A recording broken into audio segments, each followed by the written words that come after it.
Hi everybody, this is Dr. Demartini. I'd like to share with you an idea, an inspired idea that made a difference in my life since I was a teenager, that I know could make a difference in yours.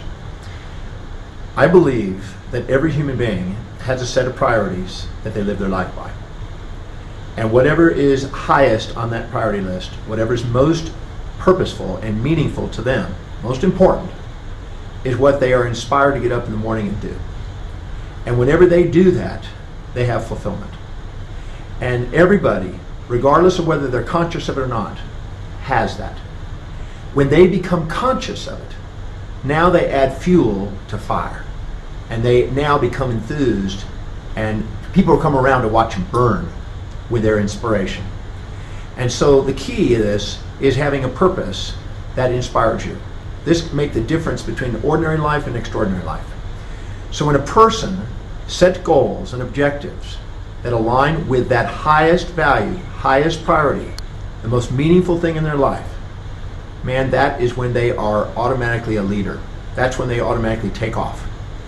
And what's amazing is, if you look in your life, everything is pointing you to that. Everything that you've ever done that inspired you is pointing in that direction. All the things that you do and think about are pointing in that direction. The things you fill your time, your energy, your space, the things you are focused on, the things that you set as goals, there's a common theme to them, and they all revolve around that highest value. The ancient Greeks called it the telos, which meant the end in mind, the thing that's most important to us, the thing that we revolve everything we do around. Once we tap into that, we got the fuel and the vitality and the power to accomplish greatness. It's natural inside us to do that and live that way. When I look back and help people through my years actually identify what that is, it's kind of like an eye-opening thing when they see how their life has been pointing in that way, but they just didn't consciously acknowledge it. Because if you look very carefully, all your mentors that you've ever had in your life, there's a common theme to them. And the ones that actually have left their biggest mark in your life, the thing that's common to them is the thing that's linked to that highest value.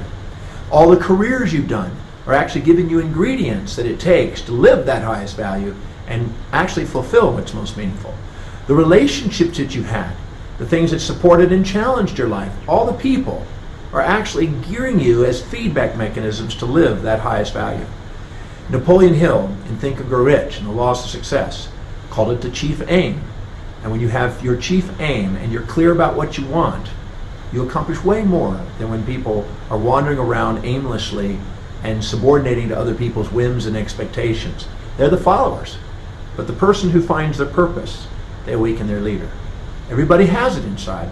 They just haven't acknowledged it and haven't allowed themselves to portray that and live that out in their life. So I wonder what would happen if you got a piece of paper out and write down what you know inspires you, what you know you'd like to do as a contribution to the earth, what you know you'd love to do as a service to earth, and look at what has been consistently in your life an important focus of your life for a period of time, and what you see your life moving you on and actually manifesting gradually, slowly but surely in your life. If you look, you'll see that the entire world around you is actually guiding you to do that. Once you allow that to be the forefront of your mission and your focus, you accomplish more. You live more. You're more vital. You attract more things, more opportunities, more people to help you fulfill that. The people, the places, the things, ideas, and events in your life synchronize around that. That's the natural, the right state of mind for a person. They're designed to live that way, purposefully. It was Viktor Frankl who went through concentration camps back in the centuries, or decades ago, pardon me. And in the process of doing it, he found meaning in the concentration camps. When everybody else died, he lived. That's the difference between mediocrity and extraordinary lives, is the people that find that, they have a vitality that allows them to sustain any challenge in the way that they think is in their way of their life. But by having clarity about that mission, you can tackle anything, you can conquer anything, you can be anything, as long as it's in line with that mission.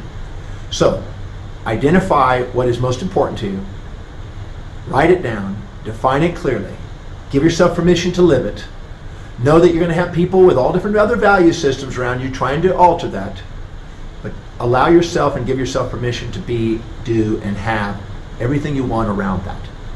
I started my mission statement and my purpose statement, if you will, when I was 17 years old, 18 years old.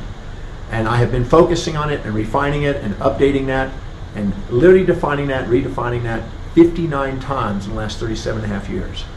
And that is something that if I read, it brings a tear to my eye still to this day, just as it did when I was a teenager. All I can say is that when I define that and I focus on that and I put my energies into that, doors of opportunity open up, and I'm now reaching across the world because of that simple focus, the mission statement, the purpose, the highest chief aim, the most important thing in your life. Identify that, and you've defined your life. I assure you that if you have a purpose in your life that's brought from the unconscious to the conscious and acted upon, you'll empower your life more, you'll achieve more, you'll experience more, you'll have more fulfillment. Your purpose is your life.